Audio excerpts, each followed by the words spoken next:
Halo Halo semuanya. semuanya. Jadi kami dari kelompok Jamur akan melakukan wawancara kepada narasumber kita yaitu Mas Wahyu Hidayat. Jadi beliau ini seorang mungkin wirausahaan muda dari bisnisnya yaitu sebagai desainer. Jadi nanti dari kelompok kami ada pertanyaan-pertanyaan dan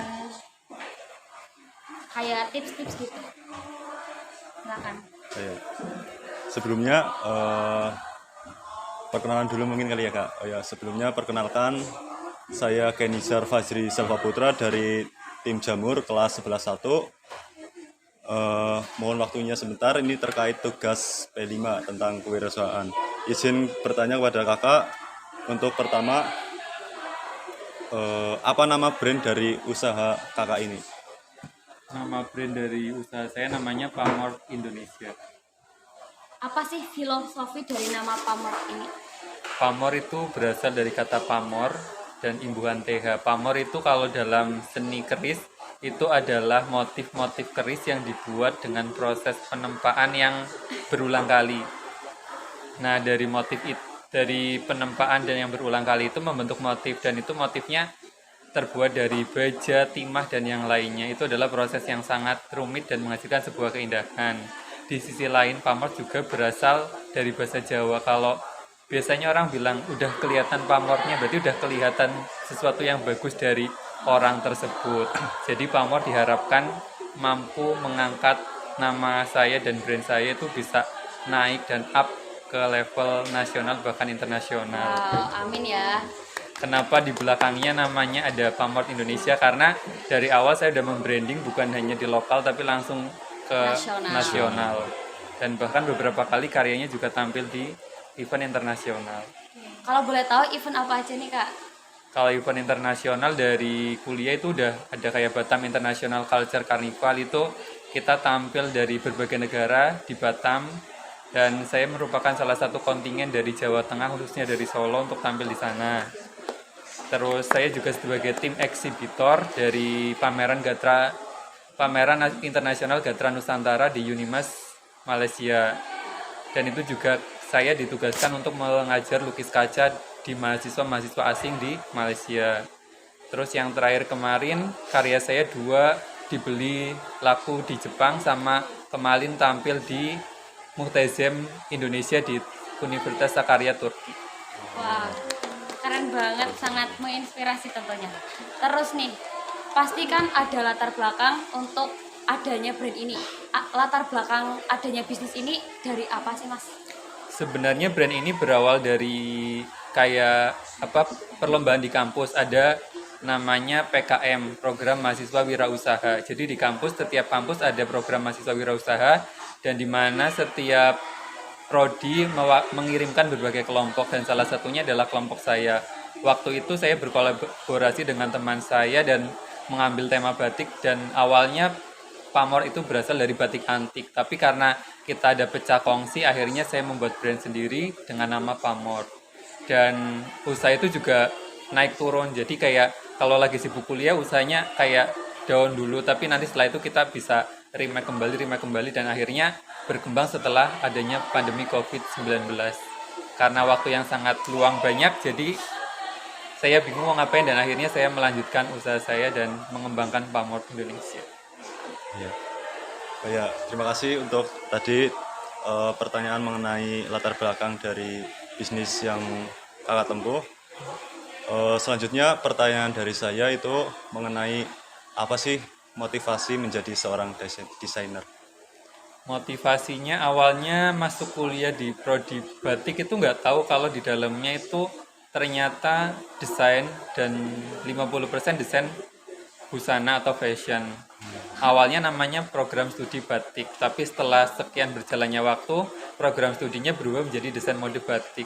Nah, dari itu kayak ya udah, gimana caranya saya harus bertanggung jawab dengan kuliah yang saya ambil. Tapi di mata kuliah di ISI Surakarta itu sebenarnya ada banyak, kita menjurus, ada ke fashion, ada ke make up, ada ke kayak modeling, tata panggung, fotografer, dan yang lainnya. Dan saya larinya ke fashion karena menurut saya belum bisa di bidang fashion.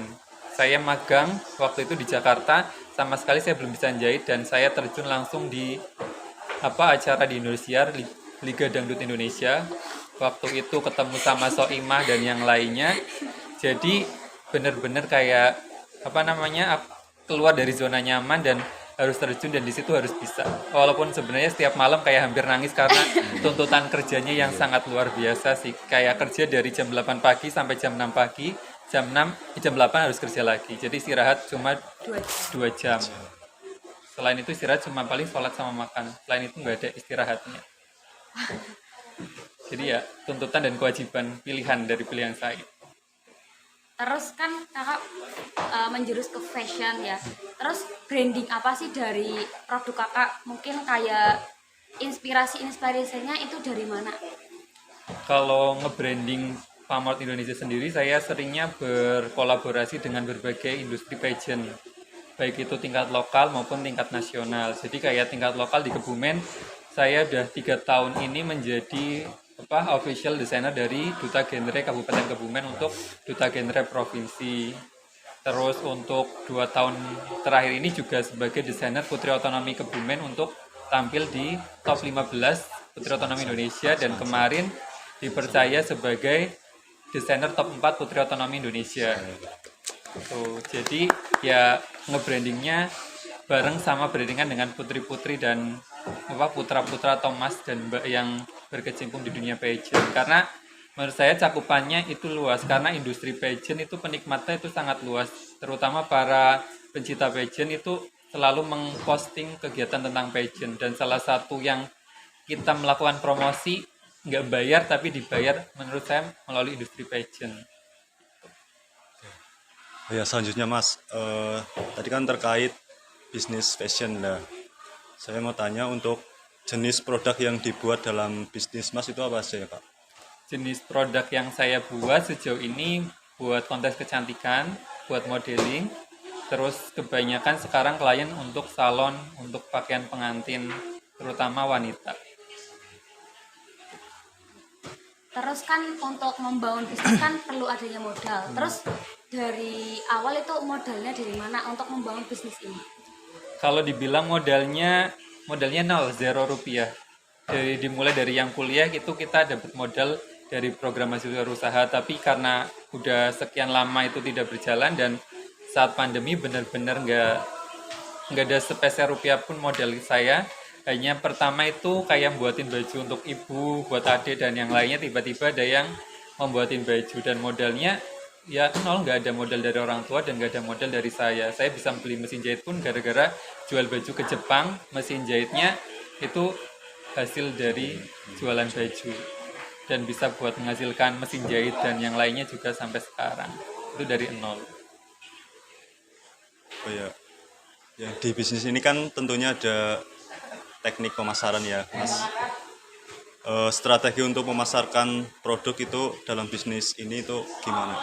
Strategi memasarkan produk melalui sosial media sih. Sekarang banyak buat konten di sosial media, di kayak Instagram Pamor Indonesia, bisa dicek di situ. Saya sering memposting beberapa karya yang menurut saya layak untuk dipromosikan, karena ada beberapa karya yang menurut saya juga tidak harus dipromosikan, karena itu hanya untuk bersifat kayak kalau klien kita tertuju pada ini, tidak harus untuk dipublikasikan, tapi untuk klien-klien tertentu misalnya industri pageant, itu mesti saya selalu promosikan, selalu ulang, share dan yang lainnya itu melalui sosial media Instagram dan TikTok. Ya Mas, kan udah lama mungkin ya dari kuliah sampai saat ini. Terus tantangan apa saja sih yang pernah dihadapi dan solusinya gimana selama berbisnis? Tantangannya itu cukup banyak. Awal-awal waktu corona itu banyak klien baru yang masuk, terutama karena baru terjun di Kebumen. Kita belum mengenal pasar di Kebumen, mangsa pasar itu seperti apa. Jadi kita banyak ketipu sama orang. Kayak baju sudah udah pesen, udah 3 kebaya, berapa gaun, itu sama yang pesen udah dijual ke orang, dan orang itu udah bilang, Mas uangnya udah dibayar, tapi uangnya nggak sampai ke saya. Itu berulang kali seperti itu, sampai yang terakhir itu yang kemarin membawa 3 kebaya sama 2 gaun sampai orangnya udah meninggal. Jadi berat banget sih sebenarnya, karena kita udah ngeluarin modal, udah ngeluarin tenaga, udah dibawa, udah laku dijual ke orang tapi orangnya tiba-tiba menghilang, udah dihubungin ke rumahnya, dikontak sampai ke salonnya udah tutup dan terakhir meninggal orangnya udah. Jadi tantangannya seperti itu tantangan satu. Tantangan kedua banyak kayak orang yang udah buat baju tiba-tiba udah jadi orangnya menghilang ada juga yang kayak udah baju diambil nanti katanya transfer nanti sampai sekarang menghilang sampai setahun 2 tahun sampai 3 lebaran pun ada yang seperti itu. Jadi tantangannya ya kita harus kalau sekarang sih harus ada DP dulu sih biar nggak ada yang dibawa kabur atau enggak kalau mau ngambil harus lunas dulu. Terus ya, kan ini berkecimpung di dunia fashion. Sebenarnya ini menjanjikan apa enggak sih? Menurut saya industri fashion sangat menjanjikan. Sekarang kalian semua mesti punya baju lebih dari satu. Bahkan satu orang punya baju 1 lemari atau lebih. Setiap tahun mesti paling nggak beli di saat lebaran atau enggak beli di ada flash sale atau apa, itu mesti beli baju. Itu industri yang sangat menjanjikan menurut saya. Karena setiap orang itu sangat konsumtif terhadap busana dan makanan. Jadi industri makanan, industri busana itu industri yang tidak akan pernah mati menurut saya karena setiap orang itu mesti akan butuh itu. Entah itu untuk gaya, entah itu untuk kenyamanan, kesehatan, atau untuk sekarang bridesmaid aja buat baju. Ya. Wisuda buat baju. Kayak acara-acara kumpul apa, misalnya kelompok apa, study tour atau apapun itu buat kaos atau baju. Jadi industri fashion itu tidak akan pernah mati karena mesti akan ada orang membutuhkan baju entah itu satuan atau itu dalam jumlah massal atau banyak. Ada tambahan? Cukup sih Kak. Iya. Mungkin untuk yang terakhir, mungkin kata-kata untuk anak muda di luar sana tentang dari pengalaman Mas sendiri. Kata-kata untuk kalian semua ya intinya kalian konsisten dengan apapun yang kalian lakukan. Kalau kalian punya mimpi, kejar. Diomong apapun sama orang, punya 2 tangan, tutup telinga kalian, gak usah didengarkan, kamu fokus, nanti kamu akan sampai ke titik itu.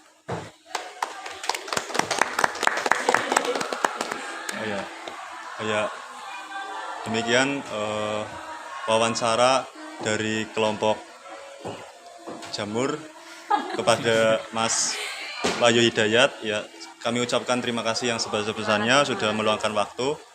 Ya, kami dari kelompok Jamur kelas 11-1 pamit undur diri. Wassalamualaikum warahmatullahi wabarakatuh. Waalaikumsalam warahmatullahi wabarakatuh.